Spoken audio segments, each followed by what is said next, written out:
and welcome back, my lovely ladies. Today we are talking about building trust in our husbands, especially recognizing the areas in which we don't trust them so that we can develop a greater confidence in them and thereby build their character and their confidence as men, which obviously has a snowball effect and grows you two together in your relationship, develops him in his character and you. I think most of us have areas in which we doubt our husbands. We doubt them in their judgment, or we doubt them in their character in certain areas. I'm going to dive into some of the reasons why we might have these misgivings, also why it's so important that we strive to develop trust in our husbands, even in the areas that are difficult.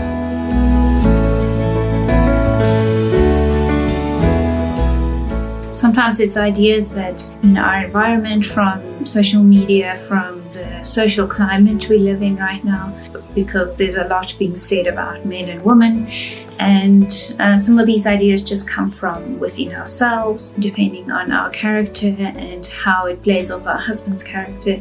We're going to look at these things and see if we can figure out a way to become more trusting, more peaceful, less fearful in the way our husbands do things. In my experience from my own personal marriage, two things come to mind when I think of why I doubt my husband in certain areas, and one of them is fearfulness. Fear can be such a driving force in our lives that we don't even recognize it sometimes. Doubting my husband, or doubting his decisions, or the way he does something, or his lack of doing something, is not so much a problem as the fear that comes with it. So when you're fixating on this thing that you worry about, that your husband does or doesn't do, it causes fear, and that leads to all kinds of evil in your relationship. That is one thing. Another one is arrogance. And we might not even recognize it for what it is because it's so subtle. You know, each of us as human beings have a framework of what's right and wrong and what we believe is the right way to do things. Ultimately, as Christians, we know there is only one right, and that is what we should all be seeking. When it comes to being with our husbands, we have to recognize that we are no longer individuals with our own agenda and our own way of seeing things. We now have to merge our minds and our hearts with our husbands. And as long as we cling to our set of rights and wrongs where it clashes with our husbands, there will always be friction in your relationship and trouble in your marriage. As long as you maintain your right as more right than his right, you have a degree of arrogance over your husband. It's very important to hold your views in a way that will allow you to be molded and changed by the Lord in your marriage, so that you can become one with your husband in every aspect. Proverbs 11 verse 12 tells us, "He that is void of wisdom despises his neighbor, but a man of understanding holdeth his peace."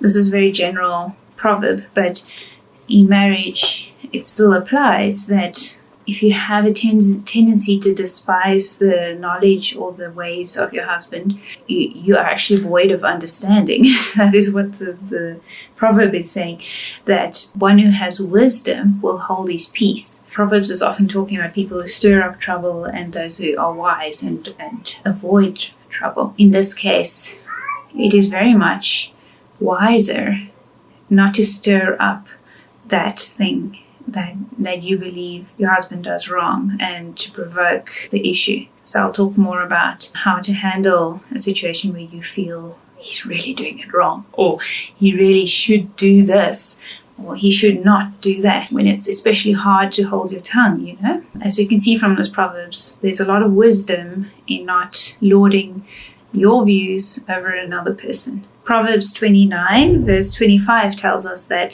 the fear of man bringeth a snare, but those who put their trust in the Lord shall be safe. When I look in the Bible for verses on trust, all of them point towards trusting in the Lord, and that you... Hello. Mommy's busy. Let's close the door. Out. Out. Close the door, Boom Boom. I'm coming now, okay? And that's, as Psalm 118 tells us, it is better to trust in the Lord than to put confidence in man. And why am I reading that when I want to build your trust in your husband? I am saying that the foundation for your peace is going to be in the Lord. People are unpredictable, your husband will be unpredictable, and there will be things that will irk you or worry you, or that you will believe are completely wrong. The essential thing is to go into your quiet place with the Lord and develop a trust in the Lord with prayer. The way that the Lord has really grown my trust in Him is through how He answers my prayers. If it's not commonplace for you to ask things from the Lord, I would encourage you to do that, because that is a wonderful way to actually see His actual real involvement in your life. And through that, you'll develop a dependence and a trust in Him that can't be shaken. Ask Him for things, be specific, and watch for the results. And you will be pleasantly. We come back to the topic of submission and authority, because as wives, we can follow all the good recommendations of being a good sister in the Lord to our husbands and to all the other brethren in the body. But as women, we have an additional role to take care of and to keep in mind, and that is, if we are married, we are under our husbands and under authority. If we struggle with that concept, it does make it a whole lot harder to trust our husbands. This chapter in Romans 13, explains very well why being in subjection to authority is actually being in subjection to God. Let every soul be subject unto the higher powers, for there is no power but of God. The powers that be are ordained of God. Whosoever therefore resisteth the power, resisteth the ordinance of God. And they that resist shall receive to themselves damnation. For rulers are not a terror to good work, but to evil. Wilt thou then be afraid of the power? Do that which is good, and thou shalt have praise of the same. And then verse 7 goes on to say, Render therefore to all their dues. Tribute to whom tribute is due. Custom to whom custom. Fear to whom fear. Honor to whom honor. So it's showing us, and especially for us women in here, we can see that by being subject to the authority that God has placed over us, which is our husbands, no matter how much we might doubt their leadership, is an ordinance of God. God has put that man over you. If you can truly embrace that concept, not just as a concept, but as a true and living God, a true and living truth, it's going to bring you one step closer to trusting. Because if you trust in God, you will be at peace in your relationship. Even if not everything lines up the way you think it should be, you can still have that peace. Of course, our husbands have flaws, and this is a big reason why we can struggle. We struggle to honor them in a certain area, or to give them glory in our hearts, even, or in our thoughts about a specific thing, whatever it may be. How you respond to that doubt or that lack of confidence in your husband is so crucial to how your marriage is going to grow and how your husband's going to grow as a person. We have to remember that just as we are developing as people, as women, our husbands are also on a journey, and they are developing, and God is at work, and people in their lives are influencing them, and things in their lives. It's a continual process of growth. As wives, we have a strong influence over how our husbands develop. So if we're showing them continuously expressing doubt and misgiving and mistrust in something specific in their character, we are not helping them. We are breaking them down, we're demoralizing them, and we're also making them cool down towards us in terms of affection. And you don't want that. It's going to make you resent him even more and become even more critical of him because you don't feel loved. It's so important to remember that these things have knock-on effects, and it's going to either push it one way this way or one way in the other direction. It depends on the wisdom with which you handle things in the situation. Wisdom is an interesting thing. It's not fixed in stone. There's no set method always for dealing with each specific situation.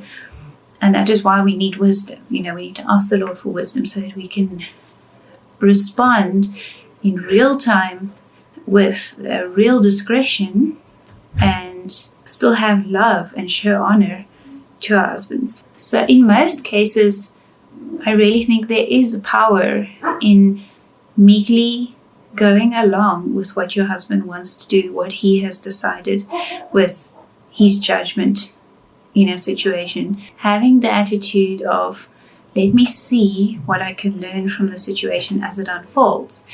Let me see, because a lot of the time we're blocking ourselves off from having ever experienced doing something someone else's way.